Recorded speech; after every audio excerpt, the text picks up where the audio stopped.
Episode 12 of 2521 starts with Hidu and her mum heading back from visiting their father. The pair are getting along a lot better now, until Hidu reveals she's not going to college. Well, Jae Kyung won't stand for that and demands she go, otherwise how else is she going to get a scholarship? As Rim and Hidu discuss this very notion, they overhear Ko Chiang berating one of the players, Yi-jae. She's not happy about fencing, and just not passionate about it like she used to be. Yi-jae wants to explore other options, and see what she can do. So she broaches the subject of just not showing up the following day after Ko Chiang refuses to let her quit.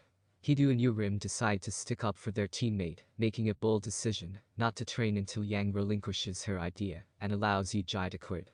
Meanwhile, Jae-woong shows up to see Yi-jin at the station while he's working.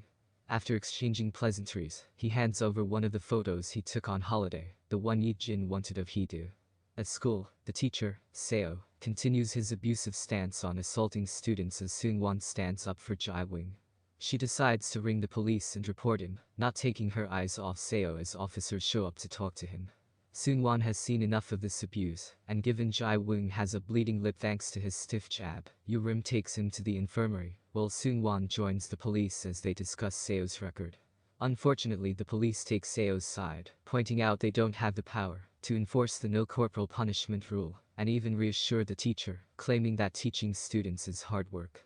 This news gets across to UP's HQ, as a new reporter called Yeon Seong is sent to the school grounds to report on what happened. He wants to do an interview with Seung-won about the corporal punishment, but Yi-jin is having none of it. He knows the reporter is going to be biased, and not report all the facts. He tells Yeon Seong that Seung-won is his cousin and takes off with her. Back at school, Ko Chiang refuses to let Yi-jae quit unless she makes it to the quarterfinals of nationals. She's not sure if she'll be able to make it, but Rim and Hidu decide to help her. They allow the girl to train after hours, they take her out for runs, and they even do practice matches too. Eventually they make it to the stadium, intending to support Yi-jae no matter what. Yi-jin is there too, reporting on the baseball, and he ends up spending time with Hidu that night. It's incredibly cute, with Hidu making excuses, so they can spend longer together, and also stand under the umbrella despite it not actually raining. Just after they part ways, Hidu's ex, Ho-jin, shows up to talk. He admits that he still cares about Hidu, and calls her cutie pie again. The thing is, he knows Yi-jin is the reason they've broken up, given she admitted to him that she was thinking of someone more than her boyfriend. Ho-jin continues on, claiming it's getting in the way, but for Yi-jin, he sticks up for Hidu. Little does he know, she's actually waiting around the corner listening to every word. In the morning, Yi-jae's final match takes place, and she manages to win her game.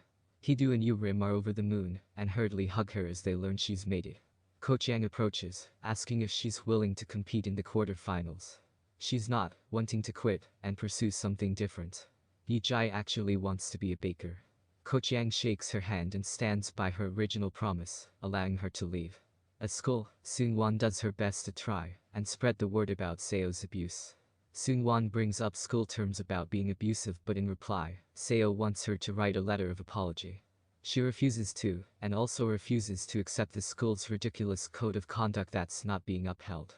So given she's the best student at school, she decides to quit and study at home instead. Seung-won's mother talks to her daughter that night and decides to support her daughter, allowing her to quit. Before that though, she marches up to Seo, telling him he needs to apologize to Jae-woong or she'll go straight to the Parents Association. The other kids are incredibly proud of Seung-won and what she's done, and they even see her off with a celebratory cake too. Time passes and the characters we've grown to love gather as they prepare for the millennium. With news of the millennium bugs starting to do the rounds, anyone else remember this? They all share food and drinks. The time is 11:55 p.m., and eventually everyone leaves to celebrate in their own way. Hidu and Yi-0-jin are the only two left. Convinced that the world is going to end, as it hits midnight, Hidu leans over and kisses. Seung-won takes center stage in this episode, as does Yi-jae, as we see more of these different kids and their values in life. Seeing Seung-won stick up for her own values, and even drop out of school to protest against an abusive teacher is incredibly courageous, and it's great to see her mum actually take her side too. Seeing everyone else take the teacher's side appears to be indicative of a larger problem that we won't get into here. Meanwhile, Yi-jae manages to work hard with Rim and Hidu's help, getting into the quarter-final just as she promised Ko Chiang. Of course, she then drops out after, which is perhaps obvious, but still garners a lot of respect to see her take this stance and stand by her values. The rest of the episode, though, sets up the new year taking over, and with it, new challenges and issues for our characters to deal with. Given there are only 4 episodes left, I'm guessing we're going to start seeing how these guys turned away from one another and stopped talking after all these years. For now though, 25-21 bows out with another very good episode.